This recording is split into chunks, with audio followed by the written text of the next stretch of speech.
안녕하세요. 투데이안경 코리아마켓 손유빈입니다. 안녕하세요. 박수진입니다.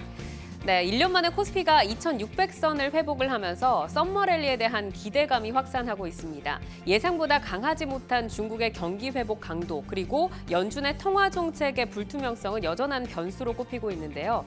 지난 금요일에 미증시가 견고한 고용 지표에 힘입어 경기 자신감이 반영이 되면서 급등을 했습니다. 이 미국 경기에 대한 기대감이 국내 건설 기계주의 호재로 이어닿았죠.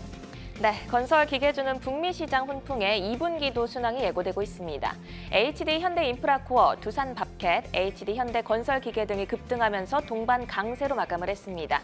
썸머랠리 기대감과 FOMC 경계감이 교차한 하루, 투데이안경 코리아마켓 첫 번째 이슈픽의 주인공은 누구일까요? 네, 세계 2위의 리튬 생산국인 칠레 동위원회가 발간한 리튬 시장 전망 보고서에 따르면 리튬의 공급 부족과 가격 상승이 장기간 지속될 것이다라는 전망입니다. 투데이안경 이슈픽 첫 번째, 중국 리튬 가공 공장 생산 중단입니다. 빠른 성장세를 보여온 중국 전기차 업계가 위기에 처하면서 중국 정부가 리튬 가격의 방어를 위해 생산량을 통제를 하고 있다라는 소식인데, 이렇다 보니까 국내 리튬주들이 일제히 오름세를 보였죠. 네, 세계 최초의 공법을 개발했다는 소식이 전해진 어반 리튬이 급등한 가운데 전해질 생산업체인 천보가 2거래 연속 상승하면서 오늘은 5% 강세로 마감을 했습니다. 이외에도 하이드로 리튬, 성일하이텍, 코스모 화학 등도 일제히 오름세를 보였는데요. 리튬 이슈에 이은 투데이안경 이슈픽 두 번째 주제도 소개해 주시죠. 네, 투데이안경 이슈픽 두 번째는 카타르발 100억 불 2차 논의입니다. 100억 달러 규모로 추정되는 카타르에너지의 LNG선 2차 발주에 대한 논의가 본격화되면서 조선업계가 수주에 대한 기대감으로 들썩이고 있습니다. 오늘 시장에서 조선주들 힘찬 백고동 소리를 울리면서 마감을 했죠. 네, 조선주 지난 3월부터 꾸준히 저점을 높이며 우상향하고 있습니다. 오늘 현대미포조선이 6%대 상승으로 가장 탄력적인 모습을 보였고요. HD 한국조선해양, 삼성중공업 등이 동반 강세를 보였습니다. 카타르발 2차 발주 논의에 기대치가 높아지는 조선주. 하반기 실적 가시화도 예고된 만큼 수주 모멘텀을 잘 따라가 보셔야겠습니다. 네, 투데이안경 이슈픽 종목은 리튬과 조선 관련주 가운데서 가장 뜨거운 관심을 받은 어반 리튬과 첨보, 삼성중공업, 그리고 HD 한국조선해양입니다. 이 종목들 투자자 여러분 매수하셨나요? 매도하셨나요? 아니면 여전히 고민하고 계신가요? 종목들의 차별화된 맞춤 전략, 최적화된 매매 타이밍 포착해 보겠습니다. 매도의 기술 지금부터 시작합니다.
종목별 최적화된 매매 타이밍을 포착해보는 매도의 기술. 오늘 매매 타이밍 포착해볼 종목 어반 리튬과 첨보, 삼성중공업, 그리고 HD 한국조선해양입니다. 자, 함께할 두 분 먼저 소개해드리겠습니다. 이기택 메리츠증권 여의도 영업부 이사, 강준혁 와우넷 파트너입니다. 어서 오세요. 네, 안녕하십니까? 네, 반갑습니다. 투데이안경 이슈픽 첫 번째, 중국의 리튬 가공 공장 생산 중단 소식이었습니다. 중국 정부가 이제 당국 차원에서 리튬의 생산량을 통제하겠다라는 소식이 전해지면서 지금 국내 리튬 관련주가 들썩이고 있는데, 중국의 리튬 생산량 통제, 과연 리튬 가격에 어느 정도까지 영향을 미치게 될지 궁금한데 어떻게 보시나요? 일단 리튬 부분은 어떻게 생각을 하면 우리나라가 이제 중국 쪽에 지금 의존하고 있는 부분이 거의 40% 이상이 일단 되기 때문에 네. 여기서 이제 공장 부분이 좀 가동률을 낮춘다든지 하게 되면 당연히 우리 기업들한테는 조금 타격을 받을 가능성이 좀 높다 이렇게 생각은 합니다. 근데 시중에서는 지금 분석을 하는 바가 최근 들어서 이제 중국의 전기차 판매량 자체가 지금 5월 달까지의 데이터를 보니까 전년 동기 대비해서 한 30% 이상 좀 상승을 했다. 판매량 자체가 줄어든 건 아닙니다. 근데 작년의 경우에는 이제 재작년 기준으로 작년을 봤을 때는 그냥 140% 이상 성장을 했던 것이 지금 이제 30% 정도밖에 성장을 못 하고 있다 보니까 이 부분에서 아마 이제 지금 리튬 가격이 급락할 수도 있으니까 이 부분 조금 이제 생산량 자체를 좀 조절하에 가는 것이 아니냐 이런 우려들이 있는데 어제 이제 얘기가 나왔던 부분이 새로 하나 얘기가 나온 게 있어요. 원래 이제 중국 같은 경우에는 전기차 보조금 자체를 이제 거의 뭐 중단을 하고 수소차 보조금으로 이제 넘어가는 그러한 단계로 일단 간다라고 얘기가 나왔는데 지금 중국의 이제 총리의 이제 언급으로 보게 되면 최근에 이제 중국 경기가 좋지 못하다 보니까 신재생 자동차 부분에서의 보조금 주는 부분을 원래 이제 그 기한 자체를 조금 더 늘리겠다 이런 얘기가 일단 있었거든요. 그러면서 한 4년 정도 더 유예를 주겠다 이렇게 얘기를 하면서 어제 미국장에서는 테슬라가 급등하는 모습도 일단은 보였습니다. 그렇기 때문에 지금 오늘 리튬 부족의 어떤 얘기들 자체는 단기적인 어떤 이슈가 될 저는 가능성이 높지. 네. 이게 뭐 시장 안에 크게 충격을 원래대로 하면 충격을 줄 건데 이미 이제 중국에서는 이 부분에서 전기 자동차 부분에 그 보조금을 더 연장해서 주겠다라고 얘기를 해놓은 상태이기 때문에 네. 일단 오늘 하루 아니면 다음 주 이번 주 중반 정도 일단은 그때 일단은 이슈가 좀 소멸될 가능성이 이슈로 높지 않을까 이렇게 생각을 하고 있습니다. 네, 그렇게 좀 말씀을 해주셨고 어쨌든 이제 리튬 가격 상승에 대한 지금 기대감이 있다 보니까 여기에 이제 들썩이는 리튬 관련주에 대해서 저희는 또 좀 토론을 나눠보도록 하겠습니다. 이제 어반 리튬 그리고 이제 천보가 있는데 지금 이 종목에 대해서 이제 두 분의 사인을 한번 볼게요. 어반 리튬 같은 경우는 두 분 다 스탑 주셨고요. 천보는 강준혁 파트너께서만 지금 고라는 사인을 지금 주셨거든요. 자, 그러면 이제 어반 리튬부터 좀 살펴보도록 하겠습니다. 자, 강준혁 파트너께서는 어반 리튬 스탑 사인 왜 주셨나요? 이걸 제가 스탑이라고 사인을 일단 드렸는데 네. 가지고는 가셔도 될 것 같아요. 사실 이제 그 지금 리튬 부분은 어떻게 생각을 하냐면 아마 여러분들이 기사라든지 여러 부분을 찾아보시면 우리나라에 리튬이라고 이름 붙어 있는 회사가 실질적으로 리튬이 그러면은 매출의 뭐 50% 이상을 차지하느냐. 심지어는 뭐 0%다 뭐 이런 얘기들 일단 있고 네. 리튬 관련주에 알고 보면 리튬이 없다 이런 얘기들도 많지 않습니까? 근데 제가 느낌은 어떤 느낌을 좀 받냐면 요즘 시장에 우리나라가 그 전 세계가 IT 버블이 일어났던 그 시기 1999년도에서 2000년 이때는 닷컴이라고 이름만 붙어 있으면 이 회사가 가구를 만들든 뭐 가죽을 만들든 관계없이 닷컴이라는 이름만으로 상승하는 그런 모습이 일단 있었는데 어반 리튬이라든지 일부 하이드로 리튬도 역시 마찬가지입니다만은 만약에 그런 식의 현상이 일어나면 그냥 팔고 손을 빨고 있을 것인가 네. 아니면은 그냥 그 부분에라도 좀 이렇게 수익을 내고 나올 수 있는 부분이 있다면 수익을 내고 나오는 게 적절할까 이 부분을 좀 생각을 해서 일단 저는 이쪽은 조금 어렵습니다만은 네. 스탑은 일단은 드릴 건데 목표 주가는 그 지지가가 아니라 네. 목표 주가를 그냥 드리는 걸로 그렇게 한번 해보도록 하겠습니다. 무슨 말씀인지 이해를 한 게 이제 어반 리튬이라는 종목에 대해서는 고사인을 주기는 어렵지만 이 리튬에서 강하게 간다고 하면 거기에 이제 편승을 해서 트레이딩은 좀 해보자라는 좀 말씀으로 받아들이겠습니다.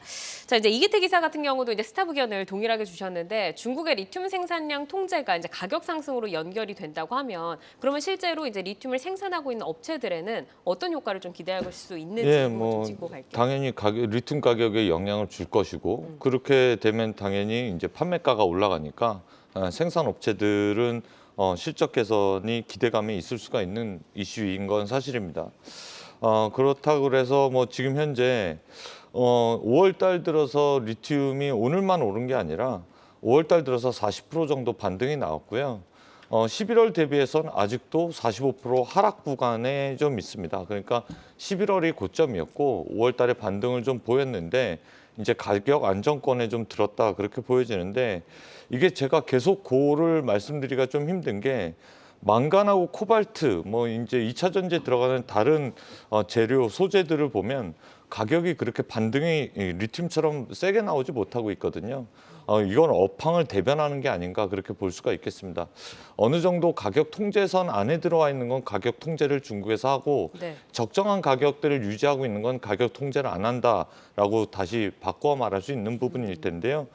그렇다라고 하면 이제 계속해서 중국에서는 아까 보조금 이야기도 계속해서 나오고 테슬라 가격 경쟁까지 겹치면서 중국에서 이슈가 계속해서 나온다라고 하면 이제 적정한 정도 수준에서 이슈는 이슈로 대응해야 된다. 그렇게 판단을 좀 하고 있습니다. 네, 이 어반 리튬 같은 경우가 이제 오늘 리튬 회수율 90%에 달하는 뭐 공법 개발 소식을 전하긴 했습니다. 그런데 또 최근에 리튬 포어스로 상호 변경을 공시를 했는데 그 전에 또 뭐 WI에서 이렇게 또 한 번 또 변경이 또 됐잖아요. 그러니까 여러 차례 이렇게 이제 사명만 변경한다라는 지적을 또 받고 있기는 한데 이번에 이제 공법 개발이 과연 투자자들이 좀 신뢰를 확보할 수 있는 소식일지 파트너님 어떻게 보세요?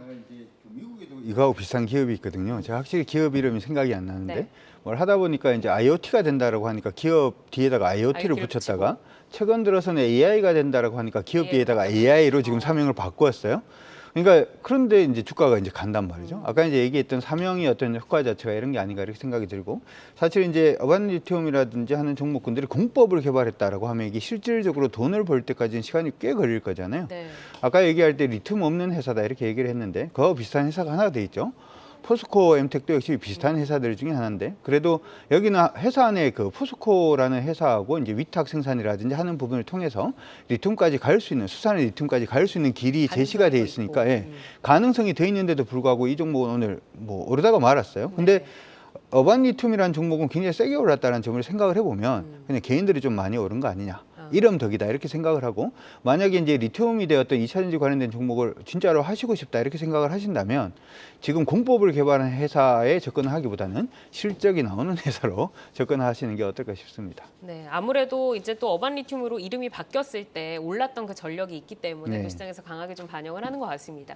자, 어반 리튬이 이제 6개월 이상 장기 보유하신 분들은 뭐 수익권이신 분들이 많으실 테고 4월달에 또 고점을 달성했을 때 들어가신 분들에게는 또 이제 한숨이 가득하실 텐데 어떻게 좀 이름이 또 바뀌면서 또 한번 좀 올라갈 수 있을지 전략 어떻게 가져가는 게 좋을까요, 이사님? 뭐 지금 제가 말씀드리고자 하는 거는 이벤트로 대응을 하자라는 말씀을 드리고 싶고요. 사실 뭐 저희가 투자를 하는 데 있어서 이런 방송에 있어서 어반 리튬에 대해서 말씀을 드리고 뭐 어떻게 대응하자는 것 자체가 좀 민망할 정도의 회사인데요.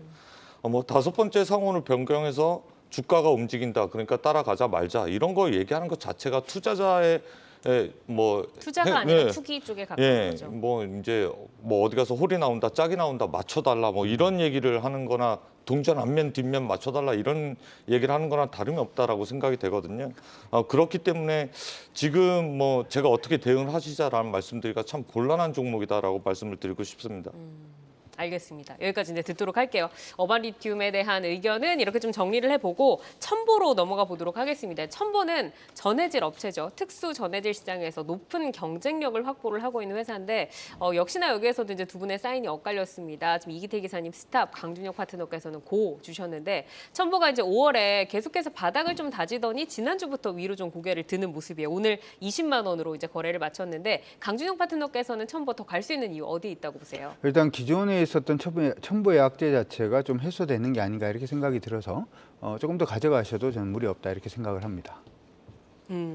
여기까지. 네, 네, 여기까지. 알겠습니다. 이기태 기사께서는 그러면 왜 스탑하자라는 이유이실까요? 네, 뭐 실적이 안 좋게 나왔는데 안 좋게 나온 이유를 보니까 중국에서 이제 주로 판매처가 중국이거든요. 첨보의 실적을 거들떠 보면 중국에서 벌써 공급 과잉 이슈가 나오고 있거든요. 네. 그리고 아까 말씀드렸듯이 리튬은 반등은 나왔지만 다른 원재료 가격은 반등을 못 보여주고 있어요. 이게 지금 현재 업황을 대변하고 있다라고 봐도 무관하다라고 보여지거든요. 네. 첨보를 대응하고 싶다라고 하면 지금 현재 나오는 건 데드캣 바운스 뭐 어느 정도 낙폭 과대에 따른 기술적으로 반등 정도는 나올 수가 있는데 이변 이슈를 가지고 첨보가 추세적인 반등이 나오기는 아직 좀 이르다. 2분기 실적을 좀 확인하자라는 말씀을 좀 드리고 싶습니다. 이미 중국 시장에서 지금 공급 과잉이 나왔기 때문에 계속해서 연속성을 띠고 가져가긴 좀 힘들다라는 말씀이신데 이 리튬 가격 상승만 보자고 하면은 이런 전해질 업체에게 그래도 좀 이득이 되는 부분이 또 있잖아요. 리튬 가격이 상승한다 그러면 연결고리로 전해질의 원가 경쟁력이 좋아지는 거 아닌가요, 파트너님? 제가 생각했던 부분도 사실은 이제 리튬 때문에 이걸 갖다가 지금 가져가도 되겠다 이렇게 이슈를 생각을 한 건 아니고요. 방금 이제 이사님이 말씀해 주신 거에서 그냥 중국 쪽 부분이 조금 부진했기 때문에 실적이 굉장히 안 좋아진 거 맞고요. 이번에 네. 실적 안 좋아지는 부분을 좀 뜯어보더라도 신규로 뭐 매출 생기는 부분은 크게 문제가 없는데 기존에 가지고 있었던 그 전해질 사업 부분 자체가 그다지 좋지가 않아서 실적이 무너진 것도 맞습니다. 그리고 이 부분 자체가 중국 때문인 것도 맞는데 네.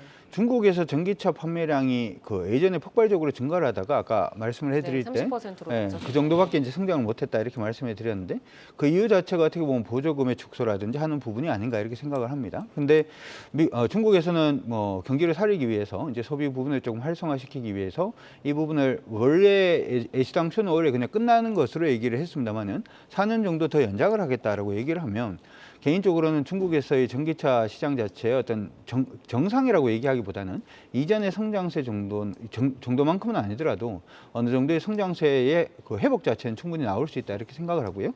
중국에서의 이제 전기차 부분의 그 회복세가 나오게 되면 중국 쪽의 매출 비중이 높은 첨보의 실적 자체도 저는 충분히 기대해 볼 수 있지 않을까 이렇게 생각을 일단 하고 있습니다. 그리고 아까 이제 그 데드캡 바운드를 일단 봐줄 수도 있습니다만은 네. 제가 볼 때는 첨보라는 종목은 17만 5천 원이 바닥, 위쪽 고점이 한 27만 5천 원이 상단인 박스권으로 저는 지금 보고 있기 때문에 네. 지금 수준에서는 충분히 나쁘지 않다 이렇게 생각을 하고 있습니다. 그러니까 17만 원에서 27만 원 박스권이라고 보면은 지금 갖고 계신 분들은 그럼 목표가를 어느 정도까지 보는 게 좋을까요? 저는 박스권 상단까지 일단은 보셔도 된다 이렇게 생각은 드는데요.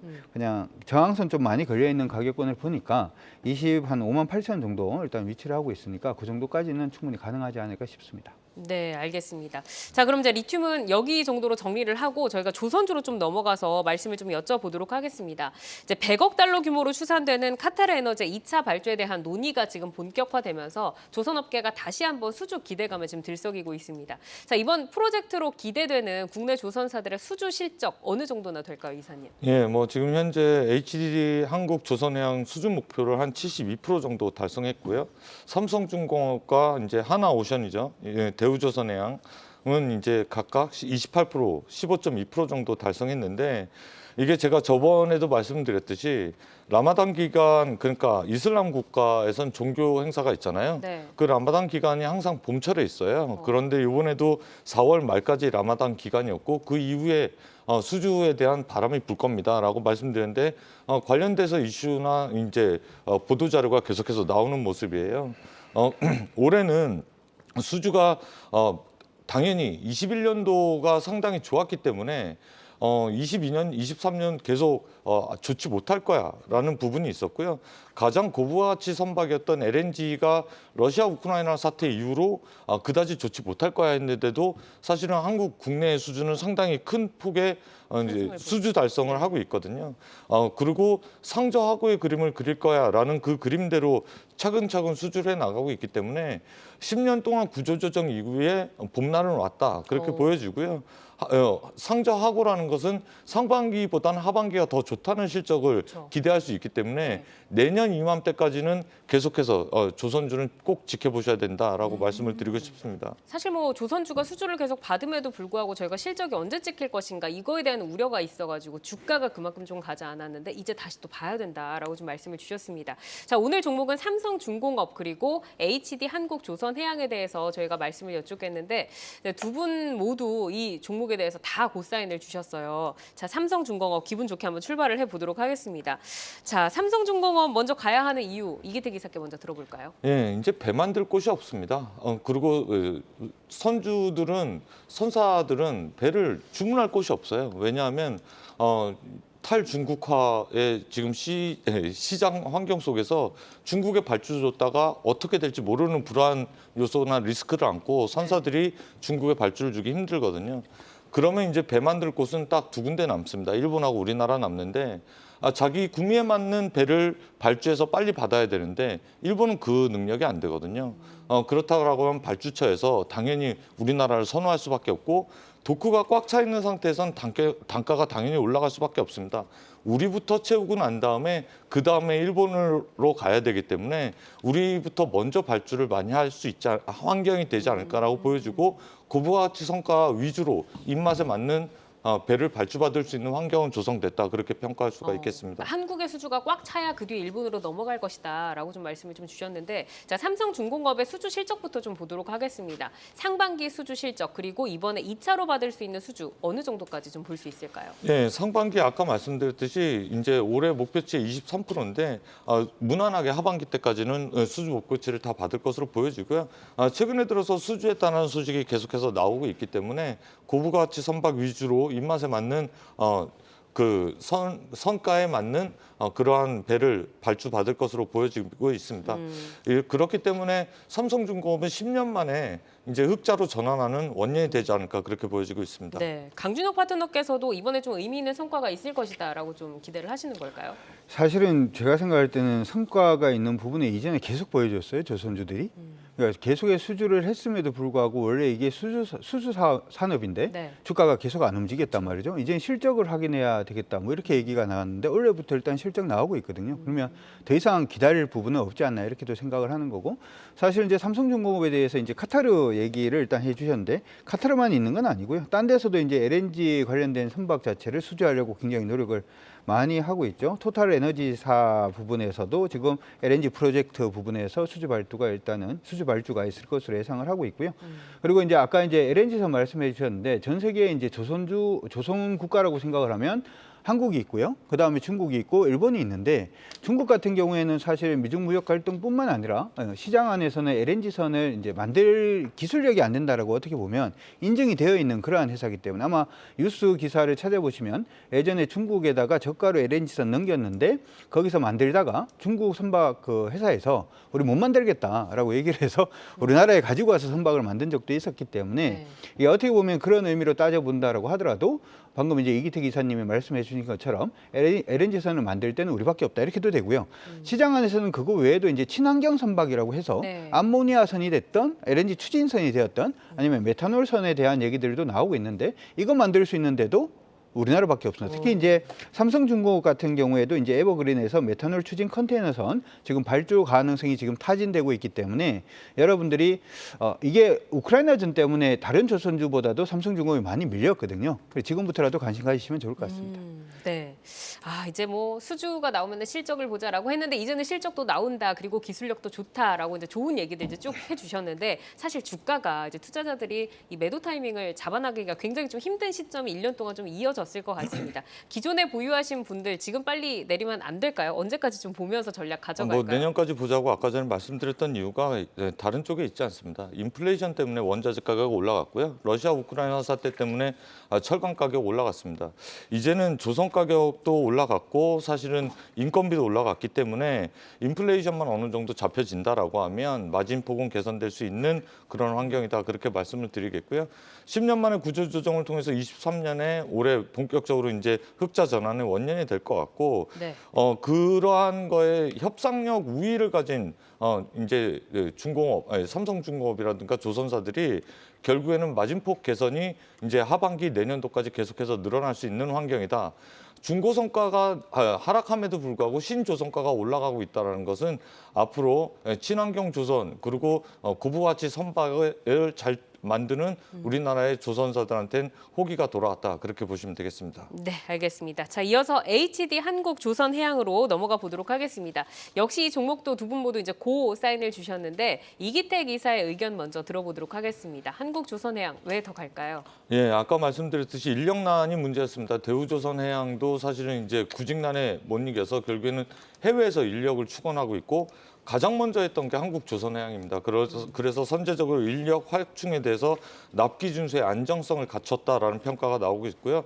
하반기 수주 여력이 더 많다라는 게 이제 경쟁력이 있다라는 게 한국조선해양의 장점이고 재무적인 안정성도 갖췄다는 게 한국조선해양의 장점입니다만 이제 아까 말씀드렸던 대우조선해양이나 삼성중공업보다는 주가의 퍼포먼스는 아무래도 턴어라운드 쪽이 더 있지 않을까 그렇게 보여줄 수가 있겠습니다. 네, 이 조선 3사 가운데서 이 종목이 가장 수주 실적이 좋은 종목입니다. 그러면은 상반기 수주 실적은 어느 정도인지 좀 궁금하고 카타르발로 좀 얻어볼 수 있는 성적표는 어디까지 좀 전망을 하실까요, 파트너님?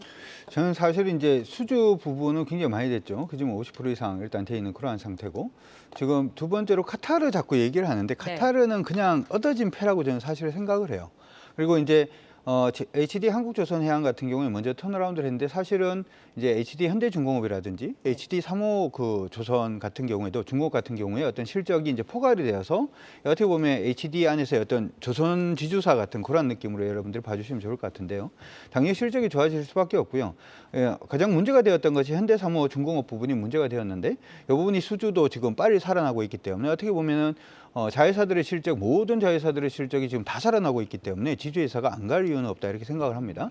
두 번째 아까도 이제 얘기를 했습니다만 아마 1년 정도 기다리셨으면은 이 종목 오르면은 참 팔고 싶다 뭐 이런 생각들을 맞아요. 이제 많이 빠져나오고 싶다. 예, 많이 이제 하셨을 것 같은데 네. 우리가 이제 부산까지 가는 고속도로에서 터널을 지나가는데 엄청 막힌 거예요. 네. 그러다 이제 뚫리는 거예요. 그때 내리면은 부산까지 못 갑니다. 그렇죠? 끝까지 제가 기다려야 생각을 할 되네요. 때는 조선주 같은 경우에는 아까 이제 우리 이기택 이사님도 좀 길게 보자 이렇게 말씀을 해주셨는데 저는 하나의 팁을 더 드려보면 아마 대부분 그렇게 보실 것 같은데 차트를 좀 길게 보시면 대부분 종목이 박스예요.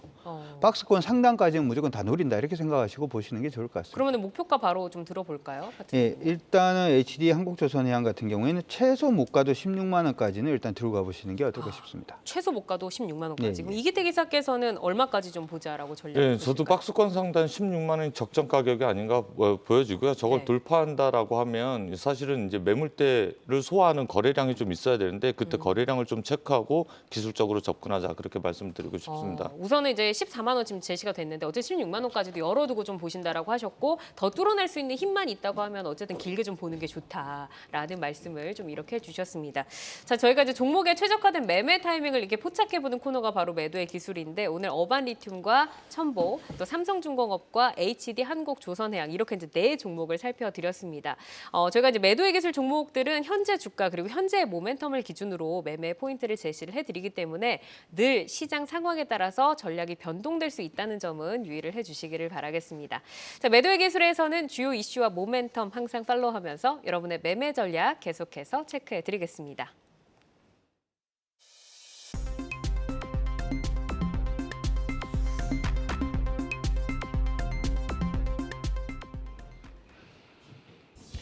장 마감 후 4시부터 6시까지 진행되는 시간의 투자 리그, 시간의 거래 동향 만나보는 이 시각 시간의 단일가입니다. 정규장 마감 후 오후 4시부터 6시까지 10분 단위로 시간의 단일가 거래가 이뤄지는데요. 이 시각 시간의 단일가를 통해 시간의 주요 종목 등락률 실시간으로 생생하게 전달해 드리겠습니다. 그럼 이 시각 시간의 단일가 코스피 상승률 상위부터 보겠습니다. 네, 우진 INS가 9%대 상승률 보이고 있는데요. 오늘 2% 강세로 마감을 했습니다. 코팅 덕트를 생산하는 업체죠. 시간에서도 9% 정도 상승하면서 강하게 움직이고 있습니다. 그리고 이수 스페셜티 케미컬 보겠습니다. 인적 분할로 재상장을 했죠. 4거래 연속 급등 중입니다. 오늘도 6% 강세로 고점에서 마감을 했는데 시간에서도 강세 이어지고 있습니다. 3% 강세 보이면서 16만 7천 원 선 지나가고 있습니다. 이어서 코스닥 상승률 상위 보겠습니다. 네, 프로텍 볼까요? 반도체와 LED 장비 업체입니다. 10% 상승한 상한가로 거래가 되면서 29,700원에 거래가 되고 있고요.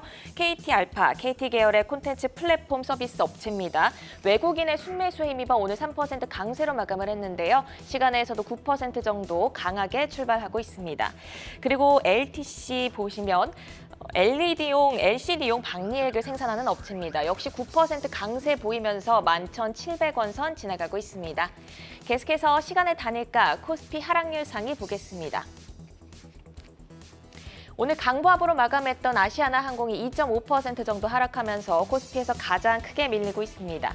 그리고 사무용 가구 전문 업체로 강보합에 마감한 코야스가 1.9% 가까이 밀리면서 두 번째로 지금 크게 밀리고 있고요. 설탕 가격 급등 수혜주로 주목을 받고 있는 대한제당 우선주 0.7% 약세 보이면서 3,100원 선 지나가고 있습니다. 마지막으로 코스닥 하락률 상위 보겠습니다. 네, FPCA 제조업체인 NPD 오늘 11% 급등을 했는데요. 3% 정도 밀리면서 코스닥에서 가장 크게 하락하고 있습니다. 2260원 선 지나가고 있고요. 삼성전자와 협력을 통한 사물 인터넷 기기를 생산하는 코맥스 오늘 4% 강세로 마감을 했는데 시간에서 분위기 좋지 않습니다. 2% 가까이 밀리면서 3520원 선 지나가고 있고요. 샌드위치 패널을 제조하는 SY도 우크라이나 재건 관련주로 주목을 받으면서 5% 강세로 마감을 했는데 1.5% 정도 밀리면서 4,100원 선 지나가고 있습니다. 이렇게 이 시간의 단일가 살펴봤는데요. 시간의 단일가 매매는 오후 6시까지 10분 단위로 매매가 체결됩니다. 모멘텀과 거래량 등 꼼꼼히 살펴보시고 시간에서도 성투 전략 세워가시길 바랍니다. 시간의 단일가 거래 동향, 잠시 후 시간의 단일가 특징주를 통해서도 확인하실 수 있습니다.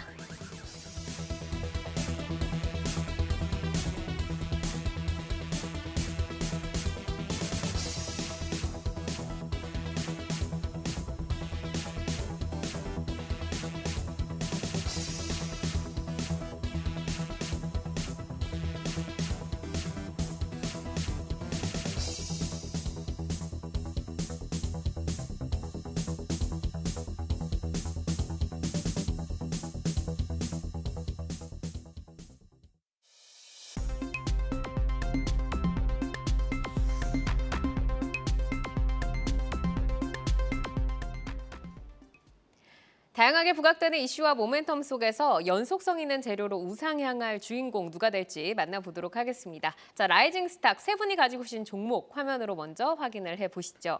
자, 조윤석 PB센터장 두산 가지고 오셨고요. 이기택 이사 코스메카 코리아, 강준혁 파트너 세경 하이테크입니다. 자, 조윤석 PB센터장의 라이징 스탁 두산부터 한번 라이징 포인트 만나볼까요? 네, 두산은 사업지주 회사입니다. 특히 사업을 하고 있기 때문에 IT 부분이 주력 매출이라고 보시면 될 것 같고요. 그리고 저희가 익히 알고 있는 두산 에너빌리티 등 자회사를 상당히 좀 많이 갖고 있습니다. 이런 모든 부분들의 사업 부분과 자회사들의 턴어라운드 그리고 실적이 좋아지는 모습들이 나오고 있기 때문에 이제는 조금 봐도 되지 않을까 특징 말씀드릴 수 있을 것 같습니다. 그러니까 이제 자회사 실적 그리고 특히 이제 자회사인 두산 로보틱스의 상장 이슈까지 꼽아주셨는데 두산 로보틱스 상장하게 되면 효과 굉장히 클까요? 구체적으로 좀 들어볼까요? 네, 로봇 산업 같은 경우는 누구도 부인할 수 없는 미래의 산업이라고 보시면 될 것 같습니다. 특히 두산이 야심차게 준비한 것이기 때문에 그 시장의 파급력은 일부 있을 것으로 판단하시면 좋을 것 같고요. 우선 그 전에 두산의 사업이 어떻게 좀 진행되는지 잠깐 체크해 보도록 하겠습니다. 아까 전에 두산 같은 경우는 사업 지주회사라고 말씀드렸기 때문에 근본적인 사업의 그 바탕은 바로 IT 쪽인데요. 이 IT 쪽이 1분기에 약 2,500억 그리고 영업이익 160억 정도로 진행이 됐었습니다. IT 실적들이 다 안 좋다 보니까 이것들도 영향을 받을 수밖에 없었고요. 하지만 지금 현재 IT 전반적인 종목들을 보시게 되면 턴어라운드를 상당 부분 많이 반영하고 있기 때문에 이런 부분들도 아마 두산의 IT 사업 그 부분에 대해서도 일정 부분 반영이 될 거라고 보시면 좋을 것 같습니다. 그 외에도 여러 가지 자회사들, 두산 밥캣이라든지 혹은 에너빌리티들의 실적이 의외로 굉장히 좋고 주가도 상당히 좋은 모습을 보이고 있기 때문에 이런 부분들은 당연히 지분법이라든지 여러 가지 회계적 이슈가 진행이 될 수 있다고 보시면 좋을 것 같고요. 특히 모멘텀으로 가장 중요한 것은 바로 로봇 부분이겠죠. 협동 로봇 부분에 전 세계적으로 탑을 달리고 있는 게 바로 두산의 로봇 부분입니다. 그래서 이 협동 로봇 부분에 이 매출액이 계속적으로 늘어날 것으로 판단하시면 좋을 것 같고요. 최근에 이런 로봇의 협동 부분 쪽에서 매출액을 좀 늘리기 위해서 가격을 조금 저가로 만든 제품들을 출시를 했죠. 이 부분들의 매출액이 상당히 급속도로 늘어나게 된다면 상장 포인트와 마찬가지로 좋은 실적도 나올 것이기 때문에 이 부분을 좀 연결시켜 보게 되면 향후에도 굉장히 좋은 전망이 있다고 판단하시면 좋을 것 같습니다. 네, 이 두산 로보틱스 상장에 시장에서 기타 또 로봇주들도 관심을 함께 좀 갖고 있는 것 같습니다. 이제 두산의 좀 주가를 보면 5월부터 저점을 높이면서 우상향을 하고 있었는데 6월 들어서 최근에 이제 3거래일 연속 상승을 이어가더니 오늘은 강한 양봉을 보이면서 5%를 넘기면서 10만 원을 돌파를 해줬거든요. 그러면 지금부터 목표가 어느 정도로 설정을 하면서 전략을 짜 나가야 될까요? 네, 우선 지금도 충분히 가격대가 매력적이다라고 판단하시면 좋을 것 같습니다. 과거 차트를 보시게 되면 바로 이 부분에 전에 상승 부분이 나왔었죠. 이때가 바로 로봇이 굉장히 좀 핫했었고 더군다나 두산 협동 로봇이 상장을 진행 중이다라는 소식이 퍼졌을 때 주가가 상승했던 경험이 있었습니다. 그렇기 때문에 충분히 이 부분 11만 원 선은 넘을 것이라고 판단하시면 좋을 것 같고요. 특히 저희가 가장 최근의 고점 같은 경우가 바로 이 부분 13만 원대라고 보시면 좋을 것 같은데요. 이 13만 원대도 상당 부분 돌파가 되지 않을까 보시면 좋을 것 같습니다. 요즘 얘기한다고 하는 부분 원전 부분도 상당히 시장에서 화제가 되고 있는 모습이죠. 원전이 수주가 일부라도 더 되든가 혹은 중동 쪽에서 이슈가 나오게 되게 된다면 이 부분까지 탄력적으로 받아서 13만 원 정도는 충분히 넘을 수 있다라고 판단하시면 좋을 것 같고요. 그 외에도 장기적으로 보게 되면 14만 원 정도가 고점인데 이 부분을 목표가로 충분히 가져가셔도 무리가 없다라고 설명드려야 될 것 같습니다. 그러니까 지금부터 진입을 해서 조금 장기적으로 14만 원 정도까지 볼 수 있다라고 좀 말씀을 주셨습니다. 자, 이어서 이기태 기사의 라이징 스타 코스메카 코리아 넘어가겠습니다. 자, 코스메카 코리아 라이징 포인트 어떤 거 보고 계실까요? 예, 뭐 글로벌 고객사 향 수주가 급증되고 있고 미국 인디 브랜드 대량 유치를 해서 앞으로 향후 실적이 전망이 크다라고 보시면 되겠습니다. 뭐 이렇게 보는 이유는요, 다들 아시다시피 이제 2분기가 본격적으로 실적 마감 시즌이 6월 달이 되고요. 2분기 실적 발표 전에 주도 업종을 좀 보면 반도체하고 자동차 그리고 소비재 이렇게 볼 수가 있겠는데 그 소비재 중에서 뭐 K푸드라든가 K뷰티, K팝 이러한 쪽에서 실적이 동반된 종목들이 최근에 주가 퍼포먼스가 좀 나타나고 있는데 반도체를 먼저 거들떠 보면 확인을 해야 되는 거고요. 자동차는 실적이 잘 나왔는데 주가 조정, 그러니까 뭐 이제 시간 조정이겠죠. 그 다음에 2차 레벨업 될 수 있는 환경은 조성된 것 같고 그렇다라고 하면 1분기 때 실적이 잘 나왔던 K뷰티 쪽에서도 이제 반도체가 어느 정도 기간 조정에 확인을 해야 되는 그 순간에는 실적에 사람들이 초점을 맞추면서 투자자들이 늘어날 가능성이 높다 그렇게 보여집니다. 네. 그렇다라고 하면 코스메카 코리아가 실적이 얼마나 좋은데를 이제 거들떠 봐야 되겠는데요. 1분기 때 94억 영업이익을 냈습니다. 작년 한 해 동안 104억을 냈는데 1분기 때 벌써 거기에 10억 정도 모자른 94억을 했기 때문에 올해 한 해 내내 실적이 우상향할 가능성이 높은 종목이다 그렇게 보시면 되겠고요. 이렇게 실적이 좋은 이유는 아까 말씀드렸지만 미국 인디 브랜드 이제 고객들이 그 앞으로 인디 브랜드들에 대한 고기능성 제품 주문 증가 때문에 이런 것들이 나타나고 있다로 보시면 되겠고 또 하나는 중국의 구조조정입니다. 중국에서 구조조정해서 비용 절감을 했고 흩어져 있던 공장을 일원화해서 고정비를 절감했고 거기에 이제 온라인 색조 브랜드 비중 확대가 되면서 중국에서도 정상화를 찾아 나가고 있다. 한쪽은 턴어라운드하고 있고 한쪽은 시장 확대가 되고 있어서 일단 2분기 때 실적 발표 전에는 적정한 매수 타이밍이 되지 않을까 그렇게 볼 수가 있겠습니다. 사실 이제 화장품 업종들이 약간 이제 중국의 의존도가 좀 높아서 저희가 이제 북미 쪽으로 기회를 좀 연출을 하고 있었는데 이 인디 브랜드 쪽으로도 실적을 좀 꼽아 주셨습니다. 최근에 좀 이렇게 수급 동향을 보니까 외국인과 기관이 좀 사랑하는 종목인 것 같아요. 여기서부터 가격적인 전략은 어떻게 좀 짜나가 볼까요? 예, 뭐 이제 기술적으로 좀 말씀을 좀 드릴 텐데요. 뭐 상장 이후에 전 고점을 돌파한 적이 없습니다. 2019년도서부터 지금 현재까지 3년 동안 박스권에 갇혀 있었는데요. 6,000원서부터 15,000원대 박스권입니다. 이제 거래량을 최근에 수반하면서 수급이 개선되면서 그 거래량 동반과 동시에 그 다음 박스권을 향해서 갈 것으로 보여지는데요. 그렇기 때문에 다음 박스권인 15,000원대부터 25,000원대까지 기술적으로는 상승 가능하다 그렇게 보여지고요. 목표 주가는 25,000원, 손절가는 15,000원 투자 의견 제시해드리겠습니다. 네. 자, 강준혁 파트너의 라이징 스탁 세경 하이테크로 넘어가 보도록 하겠습니다. 라이징 스탁으로 이제 두 번째 등장한 종목이거든요. 네. 파트너님께서 꼽는 라이징 포인트는 어디 있을까요? 다른 애를 가지고 올 걸 그랬네요. 네, 폴더블이 요즘에 좀 핫하다 보니까. 일단 시장 안에서 제가 보고 있는 부분은 이 애플에서 이제 MR 관련된 기기 나온다라는 얘기들도 일단 있고요. 최근 들어가지고 이제 알게 모르게 스마트폰 판매량에 대한 기대감이 조금 살아있는 것도 사실입니다. 중국의 오포라든지 일부 기업들이 폴더블 관련된 폰을 내놓는다 뭐 이런 얘기들도 나오고 있기 때문에 제가 이제 조선주 같은 경우에 한 달 전에도 한번 언급을 해드린 것 같고 제 유튜브에도 올려드린 것 같은데 라이징 스타니까 이제 우리가 이쪽 관련된 종목군들을 좀 봐야 되지 않냐라는 생각이 참 들고 와봤습니다. 네, 지금 이제 폴더블 폰의 화려한 비상이니까 라이징 스타 거 잘 맞고 또 이제 고객 다변화에 대한 기대감까지 좀 꼽아주셨는데 이 폴더블 시장이 이제 확대가 된다라고 하면은 이 세경 하이테크는 실질적으로 가져갈 수 있는 효과가 어느 정도나 있는 걸까요?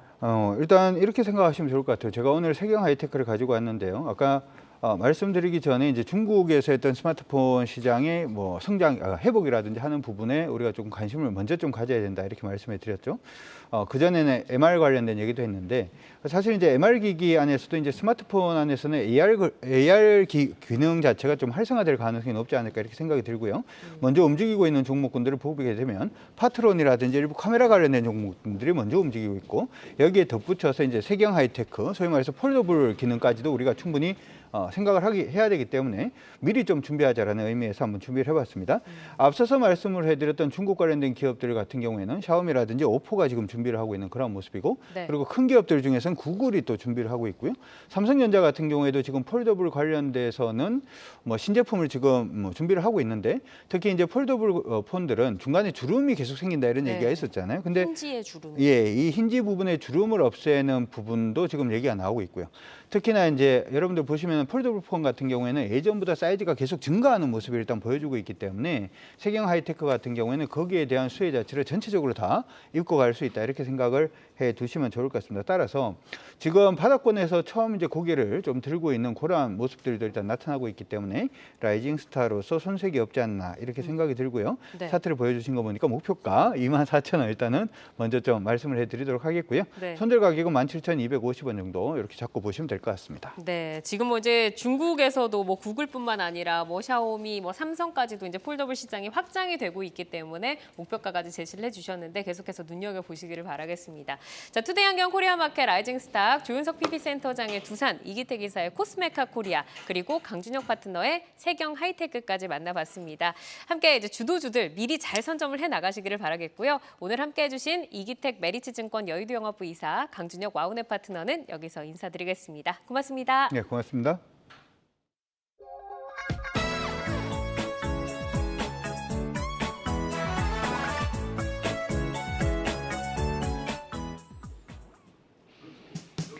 시간의 단일가 거래 속 특징주들을 따라가보는 시간의 단일가 특징주 탑5입니다.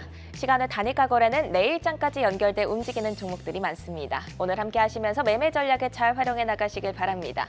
그럼 특징주 5위부터 확인하겠습니다.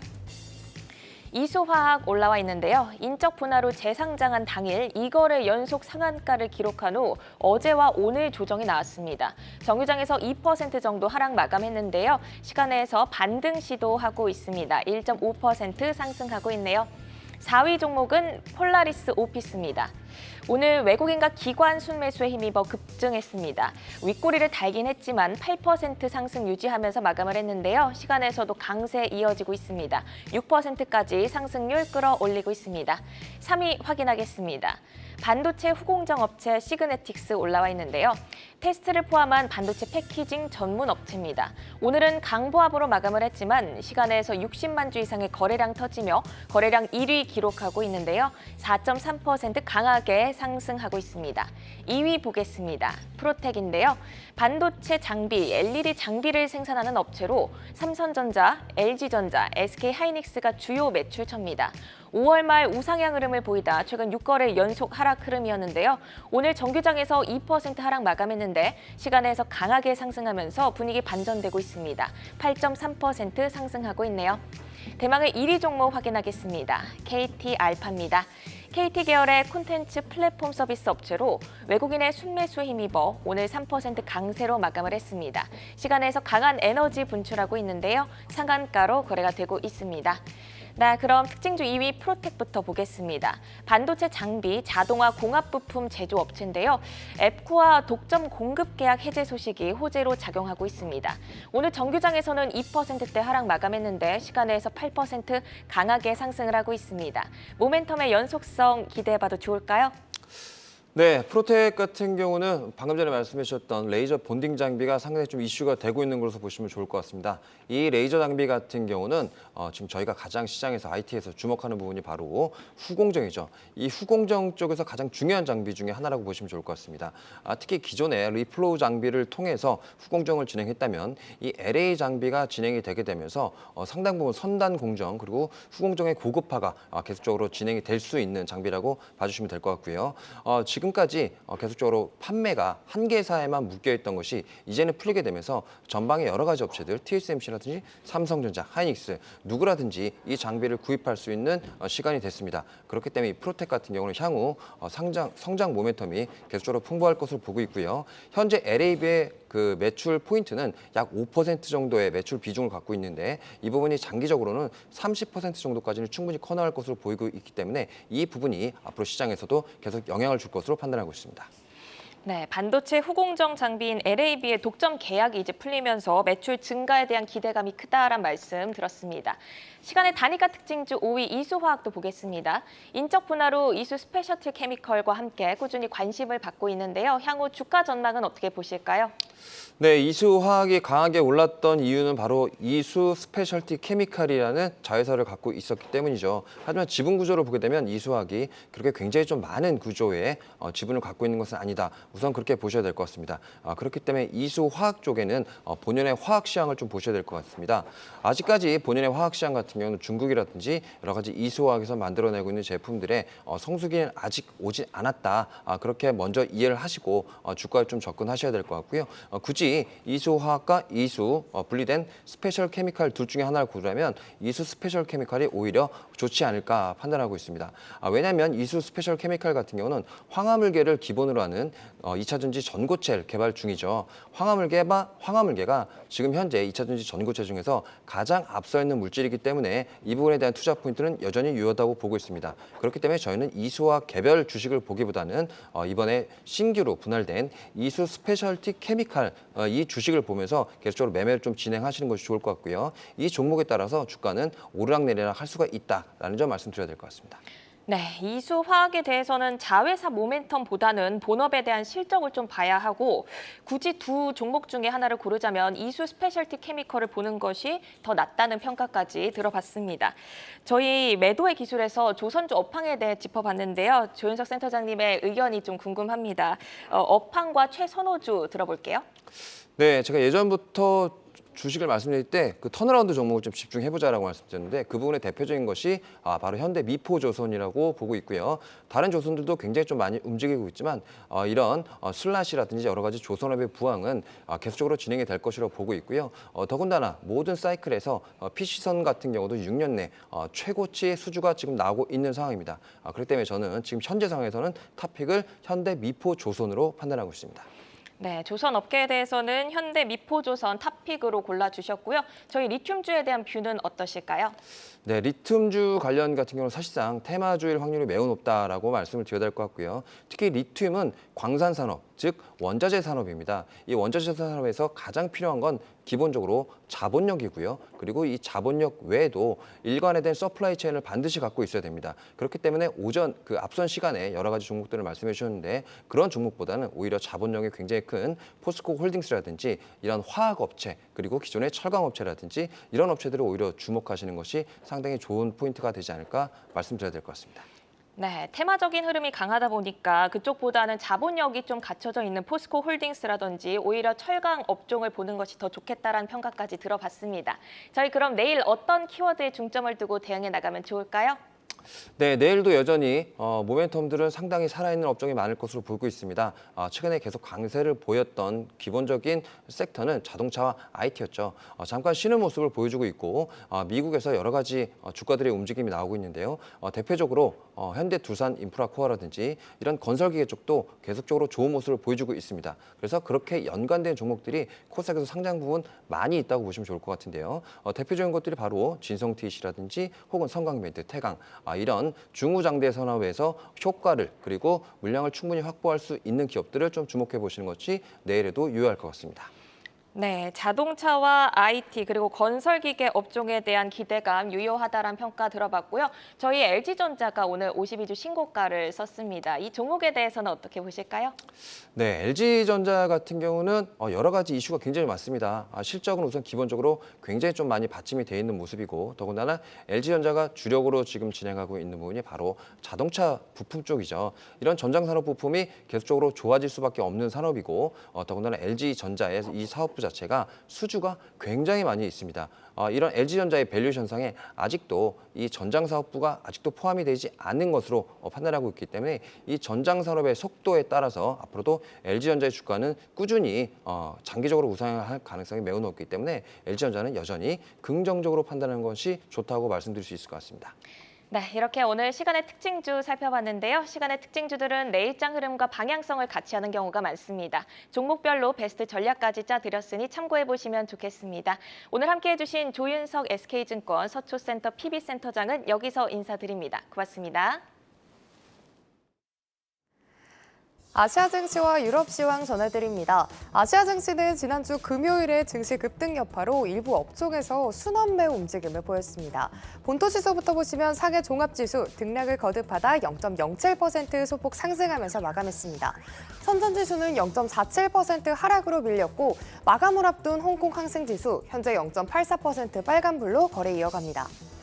오늘 오전에는 중국의 종합 PMI와 서비스업 PMI가 발표됐습니다. 특히 서비스업 PMI가 전월 대비 0.7포인트 개선되면서 2020년 11년 이후 역대 두 번째로 높은 수치를 보여줬습니다.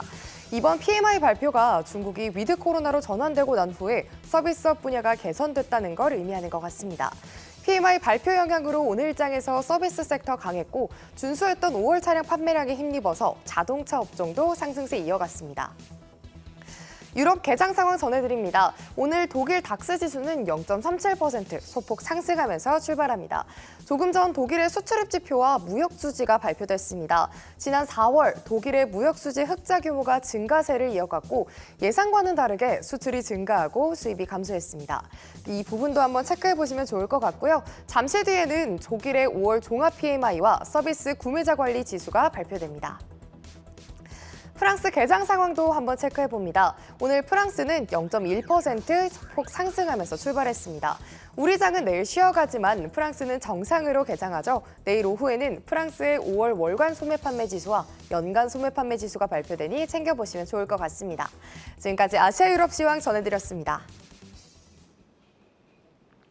네, 투데이 안경 코리아 마켓은 방송이 끝난 후에도 유튜브에 라이징 스탁으로 검색하시면 다시 보실 수 있습니다. 여러분의 포트를 풍성하게 채워갈 좋은 종목들과 함께 하시기 바랍니다. 투데이 안경 코리아 마켓은 항상 여러분의 든든한 전략 동반자가 되어드리겠습니다. 오늘 함께해 주신 여러분 고맙습니다.